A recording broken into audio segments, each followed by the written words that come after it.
Salut chers frères et sœurs dans le Seigneur, à tous nos amis et à tous ceux qui nous soutiennent partout dans le monde. J'aimerais vous dire en ce moment que le Seigneur, notre Seigneur Jésus-Christ de Nazareth, qui n'oublie aucun de nos bienfaits, vous bénisse abondamment dans le nom de Jésus.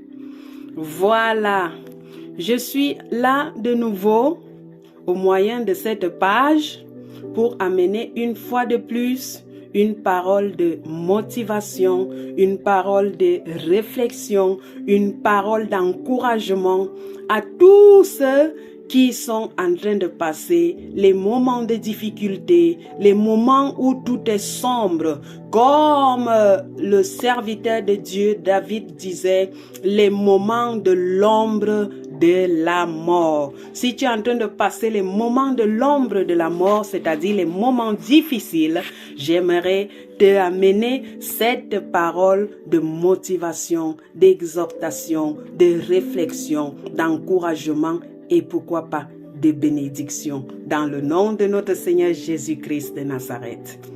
Et voilà, le thème de notre sujet de ce jour, c'est « Il est nécessaire de mourir pour porter beaucoup de fruits ».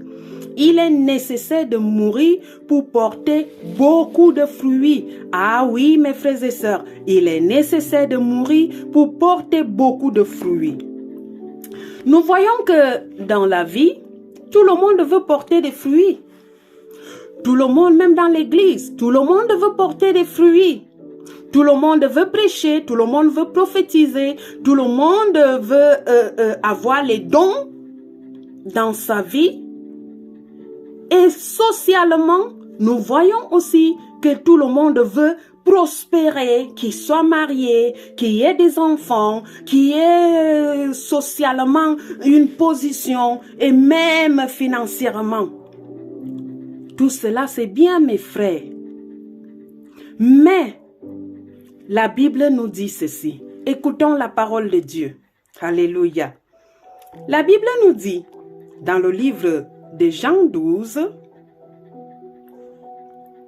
le verset à partir du 23 jusqu'au 25, dit ainsi, « Jésus leur répondit, « L'heure est venue où le Fils de l'homme doit être glorifié. En vérité, je vous le dis, si le grain de blé qui est tombé en terre ne meurt, il reste seul, mais s'il meurt, il porte beaucoup de fruits. Celui qui aime sa vie la perdra, et celui qui hait sa vie dans ce monde la conservera pour la vie éternelle. » Voilà. Donc nous voyons le problème. Tout le monde veut être prospéré, tout le monde veut être épargné, que ce soit dans l'église, que ce soit hors de l'église. Nous savons que tous veulent prospérer. Chacun veut être dans un endroit où il est à l'aise, où il a tout à sa portée, où il est aimé par tous, où il est applaudi par tous, où il est suivi par tous. Oui, mes chers frères et sœurs, mais comment pouvons-nous réussir à cela? Comment pouvons-nous réussir à nos désirs? C'est-à-dire à être prospérés, à être épargnés, remplis de dons, de prophéties, de parler en langue, ainsi de suite, de prédication. Nous voulons être de grands prédicateurs, nous voulons être de grands prophètes, nous voulons avoir toutes sortes de dons. Mais il y a quelque chose à faire. C'est quoi? Le Seigneur Jésus parlant ici, au verset 23, il a dit, « L'heure est venue où le Fils de l'homme doit être glorifié. » L'heure est venue où le Fils de l'homme doit être glorifié. Mais nous qui connaissons la parole de Dieu et nous qui lisons la parole de Dieu, nous connaissons que Jésus, ce n'était précisément pas son heure de la gloire. Ce n'était précisément pas son heure du bonheur, mais si oui, il devait être fouetté, il devait être insulté, il devait être méprisé, il devait être ridiculisé et voire même après crucifié et mourir. Ah! Mais Jésus en parlant, il dit l'heure de la gloire, alléluia, s'approche. L'heure où le Fils de l'homme doit être glorifié est venue. Quelqu'un se demandera, où est donc la gloire? Puisque après, on n'a pas vu la gloire de Jésus, mais plutôt on a vu qu'il a été insulté, injurié, méprisé, fouetté, blessé, crucifié et tout ce que nous connaissons qui est arrivé à notre Seigneur Jésus. Mais pourtant, il appelait ça l'heure où il devait être glorifié, c'est-à-dire l'heure de sa gloire. L'heure de sa gloire arrive. Voilà pourquoi le thème de ce soir, le thème de ce jour, c'est quoi? C'est nous devons mourir pour porter beaucoup de fruits. Jésus-Christ appelait l'heure de la gloire, l'heure de sa mort. Waouh! Où sont les gens qui peuvent appeler l'heure de la gloire, le jour de la mort d'un familier, le jour de la mort de quelqu'un de trop cher? Nous disons l'heure de la gloire est arrivée. Que le Seigneur change notre façon de parler, que le Seigneur change notre façon de voir et même notre façon de faire. Voilà pourquoi nous voulons prospérer, nous voulons être encasés, nous voulons être assis socialement dans des lieux publics, là où on nous acclame, là où on nous élève. Mais il y a quelque chose à faire avant cela. C'est quoi?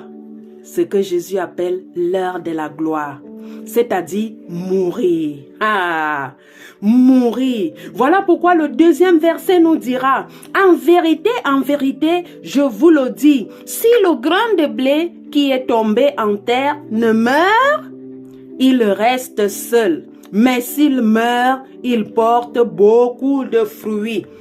Nous comprenons maintenant pourquoi Jésus-Christ appelait l'heure de la mort l'heure de la gloire.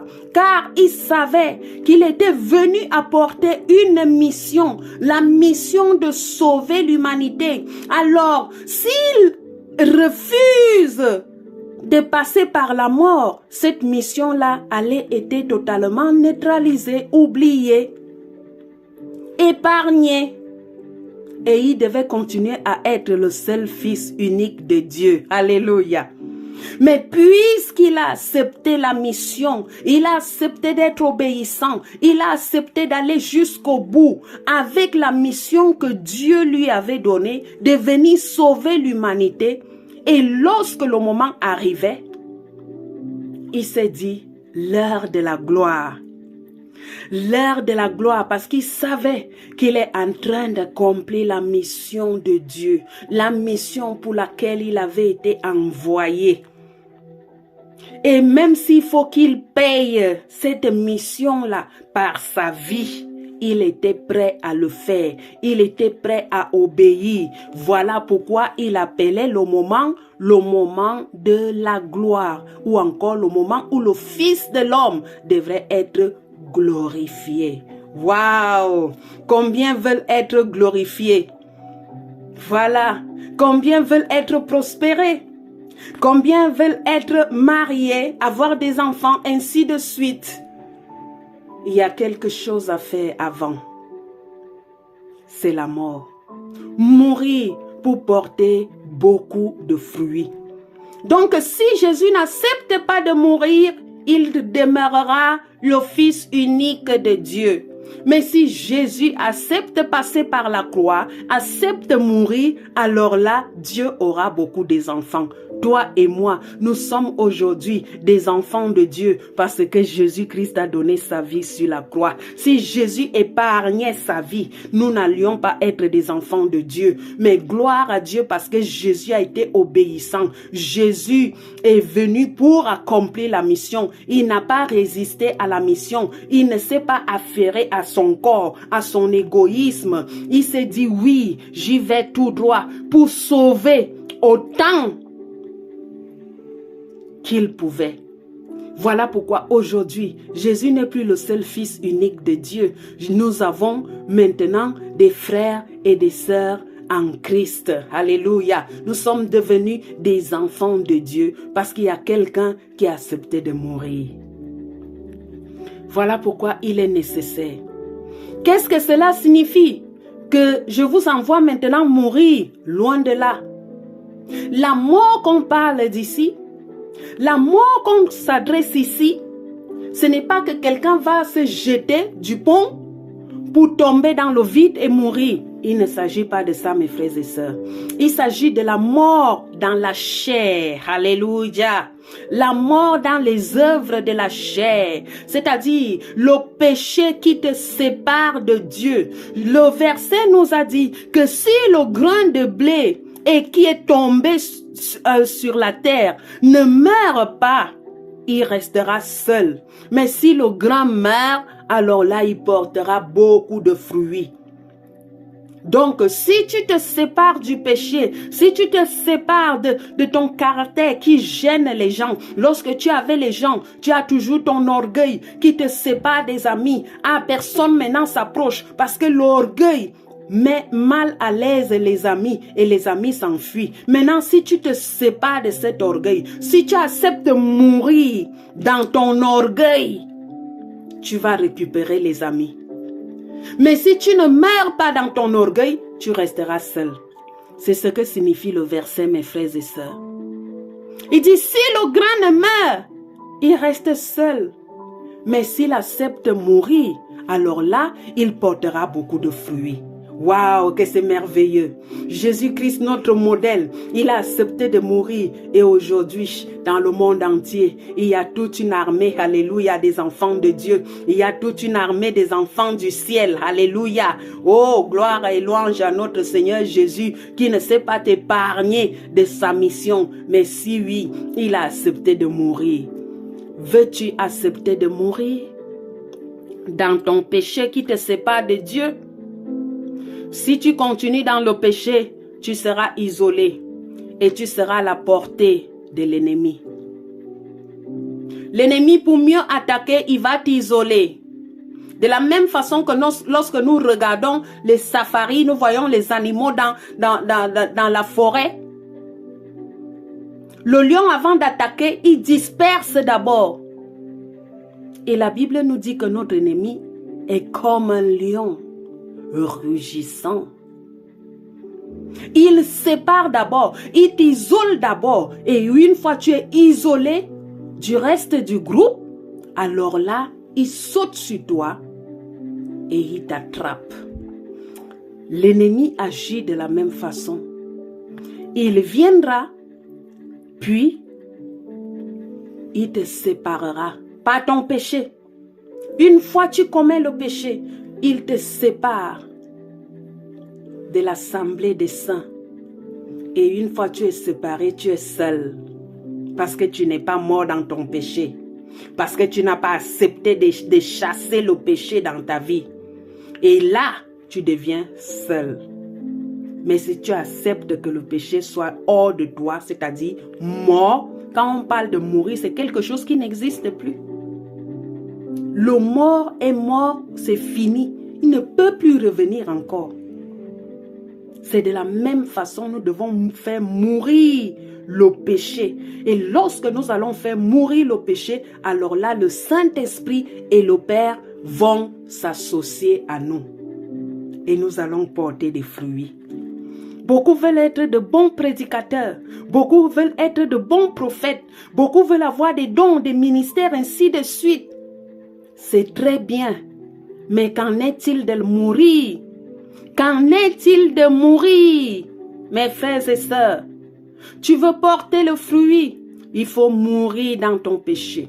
Il faut laisser le péché loin de ta vie, c'est-à-dire inefficace, qui n'existe plus, car c'est mort.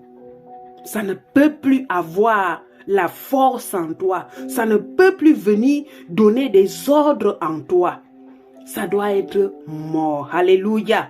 Et là, tu seras un avec le Père, le Fils et le Saint-Esprit. C'est toi qui gagnes parce que tu as accepté de mourir. Au lieu d'y rester seul, tu as accepté de mourir et tu as gagné les trois. Et maintenant, c'est la même chose avec les vices. Il y a les gens qui ne peuvent rien faire sans la drogue. Tu dois faire mourir la drogue, la cigarette et toutes ces choses-là doivent mourir en toi. Combien de fois les familles ont été divisées, séparées, divorcées, maltraitées, ruinées à cause des vices. C'est-à-dire, la drogue, cigarette, ça te bouffe l'argent. Si tu te sépares de ces choses-là, si tu les fais mourir en toi, tu vas gagner financièrement, tu vas gagner la santé et tu vas gagner les êtres chers qui se sont éloignés de toi à cause de ces addictions-là. Éloigne-toi des addictions, fais mourir les addictions en toi et tu vas gagner.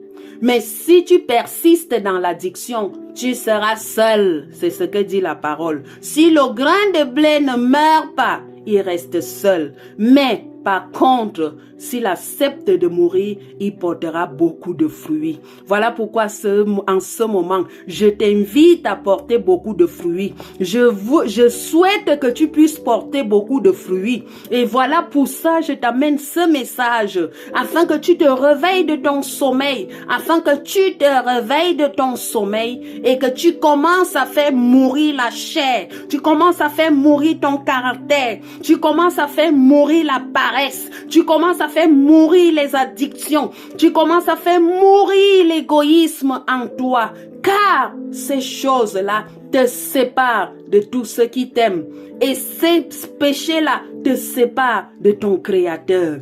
Et le Seigneur veut être un avec toi. Le Seigneur veut te bénir. Le Seigneur veut que tu sois prospère tel que nous le désirons. Oui, cela est possible, mais à condition que nous mourons. Voilà pourquoi le thème de ce soir, c'est mourir. Il est nécessaire de mourir afin de porter quoi? Beaucoup de fruits. Oh, combien vont mourir en ce jour? Combien vont mourir après avoir écouté ce message? Ne t'enferme pas en toi-même. Fais mourir la chair. Fais mourir l'orgueil.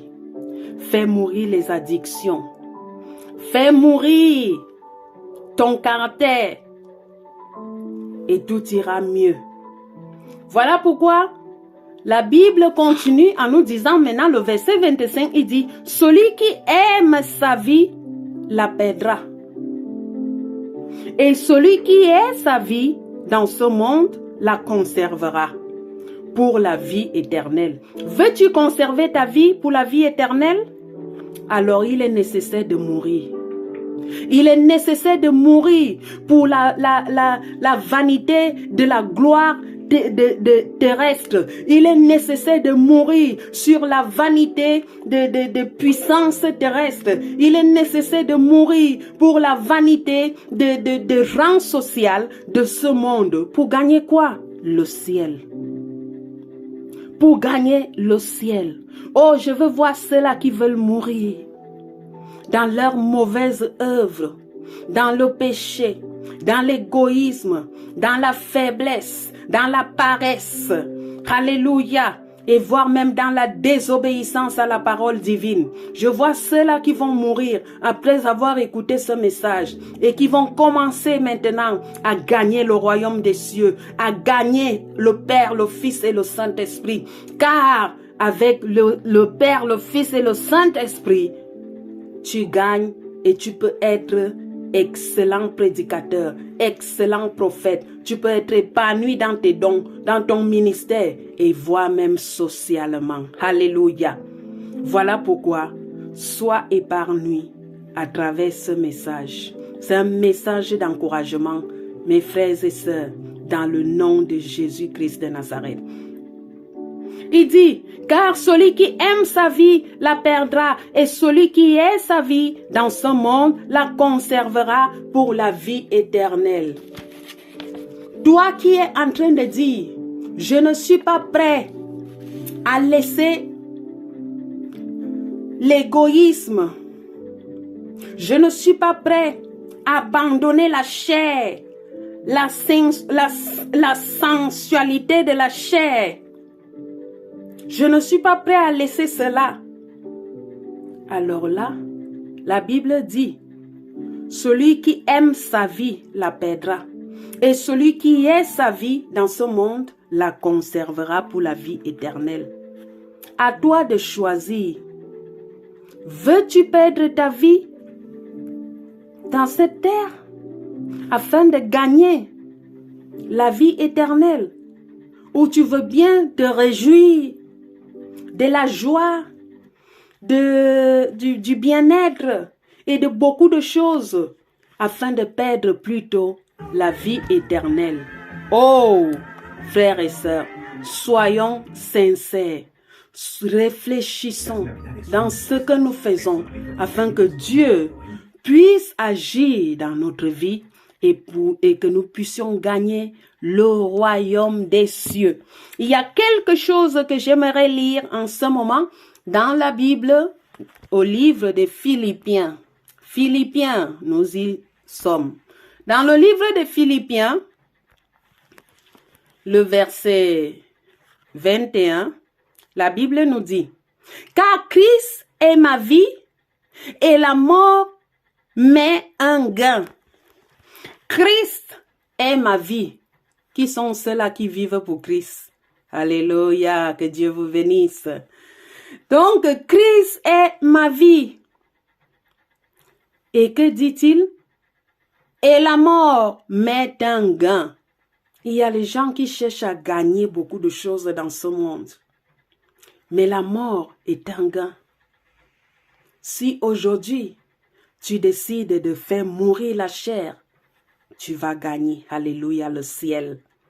Tu peux gagner le ciel en faisant mourir la chair. Car Christ est ma vie et la mort m'est un gain. Combien veulent gagner ce soir en mourant? Combien veulent gagner en ce jour en mourant? Que le Seigneur nous aide. Et nous continuons toujours dans Philippiens. Dit l'apôtre Paul, « Mais ces choses qui étaient pour moi des gains, je les ai regardées comme une perte à cause de Christ. » Ces choses qui étaient pour moi comme des gains, c'est-à-dire, alléluia, ces choses-là que Paul poursuivait pour pouvoir gagner, il poursuivait pour pouvoir être star, pour pouvoir montrer que c'est lui qui aime beaucoup Dieu jusqu'à y persécuter l'Église. Tout celui-là qui se disait chrétien, il le persécutait. Tout ça là, c'était pour gagner des acclamations auprès des sacrificateurs. Tout cela, c'était pour gagner des acclamations, l'admiration, ainsi de suite. Mais Paul finit par dire, toutes ces choses-là qui étaient pour moi des gains, je les ai regardées comme une perte à cause de Christ. Toi qui poursuis les acclamations des hommes, toi qui poursuis l'admiration des hommes, toi qui poursuis les puissances de ce monde, toi qui poursuis la célébrité de ce monde, où as-tu mis Christ? Où as-tu mis Christ? Paul poursuivait beaucoup de choses dans sa vie, mais il les a abandonnées. Il les a fait mourir afin de poursuivre Christ. Jésus-Christ de Nazareth. Il est notre unique sauveur. Il est notre unique source de bénédiction. Ne cours plus derrière la célébrité, ne cours plus derrière les acclamations, les admirations, mais cours derrière Christ. Et tu auras beaucoup de fruits. Voilà pourquoi on nous a dit, il est nécessaire de mourir afin de porter beaucoup de fruits. Chrétien, veux-tu porter beaucoup de fruits dans ton assemblée, dans ton ministère, dans ton œuvre, dans tout ce que tu fais? Alors là, il est nécessaire de mourir afin que Christ ressuscite en toi et te fasse porter beaucoup de fruits. Si ce message a été édifiant pour toi, partage-le aux autres, car il y a beaucoup qui ont besoin d'écouter ce message. Alors ne le retiens pas, partage-le et tu pourras sauver beaucoup qui étaient en train de courir derrière la célébrité, derrière les puissances, derrière la richesse, la commodité, la fortune, derrière leur égoïsme. C'est moi je suis la plus belle, moi je suis celui qui a, moi je suis la meilleure, moi je suis l'égoïsme à chasser les gens autour de toi. Fais mourir l'égoïsme. Quitte l'égoïsme de toi et tes amitiés reviendront. Fais mourir le péché en toi et Jésus-Christ reviendra. Le Saint-Esprit reviendra. Le Père agiront tous en toi et tu porteras beaucoup de fruits. Que le Seigneur te bénisse.